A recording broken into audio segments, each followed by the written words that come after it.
ਇਹ ਸਵਾਹ ਪਾਉਣ ਦਾ ਨਾ ਵਾਹਵਾ ਹਿਲ ਪਊਗਾ ਹੈ। ਆ ਛਾਪਰ ਜੇ ਵੀ ਚੁੱਕ ਵਿੱਚੋਂ ਚੁੱਕਦਾ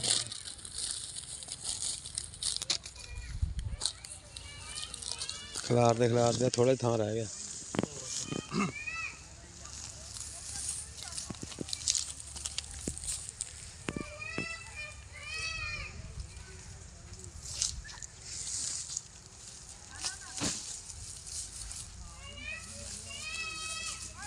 ਉਹ ਪਰਾਂ ਬੜਾ ਹੋਇਆ ਜੀ। ਉਹ ਮਾਸ਼ਾਅੱਲਾ ਬਹੁਤ ਹੋਇਆ। ਹਾਂ ਜੀ ਸੇਵਾ ਹੀ ਬੜੀ ਹੋਈ ਇਹਦੀ। ਉਹਨਾਂ ਨੇ ਕੀਤੀ ਨਹੀਂ ਆ। ਸੇਵਾ ਬਹੁਤ ਹੋਈ ਹੈ ਇਹਦੀ। ਨਹੀਂ ਇੰਨੀ ਸੇਵਾ ਹੋਈ ਜਿੰਨੀ ਉਹਦੀ ਹੋਈ ਹੈ।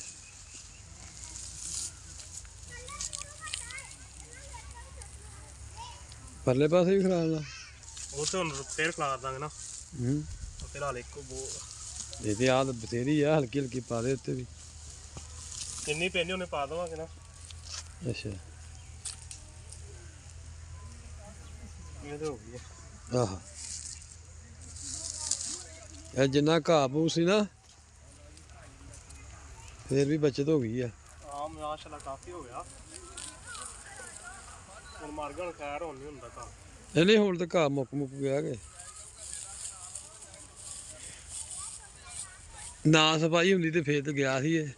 ਫੇਰ ਘਟਾਉਣਾ ਹਾਂ ਵੇਖ ਲਾ, ਇਹ ਵੀ ਕੁਦਰਤੀ ਖਾਦ ਹੈ।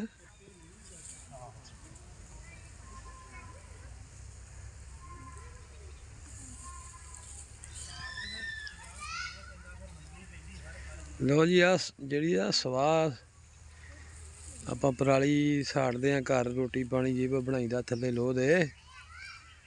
ਤੇ ਇਹ ਹੈਗੀ ਹੈ ਕੁਦਰਤੀ ਜਿਹਨੂੰ ਕਹਿੰਦੇ ਆ ਖਾਦ। ਇਹਦੇ ਨਾਲ ਇਹ ਵੀ ਮਾਸ਼ਾਅੱਲਾ ਬੂਟਾ ਤਾਕਤ ਫੜਦਾ। ਇਹ ਅੱਲਾ ਵੱਲੋਂ ਹੀ ਕੁਦਰਤੀ ਖਾਦ ਹੈ ਜੀ। ਇਹ 'ਚ ਬੰਦੇ ਦਾ ਤੇ ਕਹਿ ਦੇਵੇ ਨਾ ਵੀ ਇਹ 'ਚ ਫਲਾਣੀ ਸ਼ੈ ਪਾਈ ਤੇ ਫਲਾਣੀ ਸ਼ੈ ਕੋਈ ਨਹੀਂ ਪਾਈ। ਇਹਦੇ ਨਾਲ ਲਸਣ ਲੁਸਣ ਚੰਗਾ ਹੋ ਜਾਂਦਾ। ਲਸਣ ਹੋ ਗਿਆ, ਗੰਢੇ ਗੁੰਡੇ ਇਹ ਉਹ ਪਾਉਂਦੇ ਮੁਖਤਲਿਫ ਤਰੀਕਿਆਂ ਨਾਲ। ਉੱਧਰ ਨੂੰ ਜਾ ਨਹੀਂ ਹੋ ਰਿਹਾ, ਮੈਂ ਤੈਨੂੰ ਵਿਖਾਉਣਾ ਸੀ। ਉਹ ਤੇ ਮਾਸ਼ਾਅੱਲਾ ਇਹਦੇ ਨਾਲੋਂ ਵੀ ਤਗੜਾ ਤੇ ਲਾਇਆ ਇਹਦੇ ਨਾਲ ਹੀ ਸੀ। ਇਹਦੇ ਨਾਲ ਵੀ ਤਗੜਾ ਹੋਇਆ ਪਿਆ।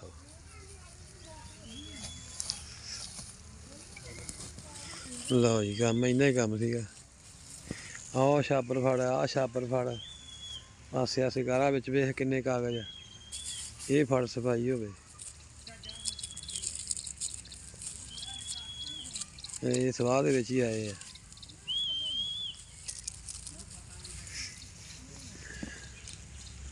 ਲੈ ਅੱਲਾ ਕੀਤਾ ਛਾਲਾ ਮਾਰਦਾ ਆਊਗਾ ਹੁਣ ਹੈ।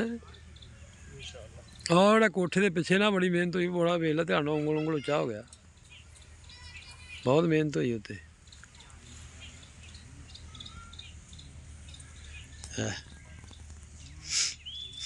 ਹਾਂ ਨਾਲ ਬੰਨਾ ਜਿਹੜਾ ਇਹ ਵੀ ਸਿੱਧਾ ਕਰ ਦੇ।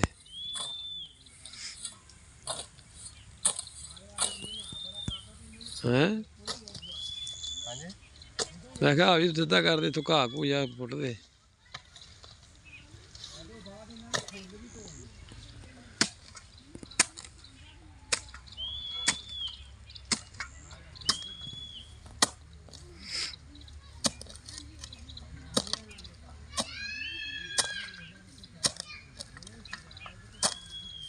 ਹਾਂ ਇੱਦਾਂ ਬੰਨਾ ਬਣਾ ਦੇ।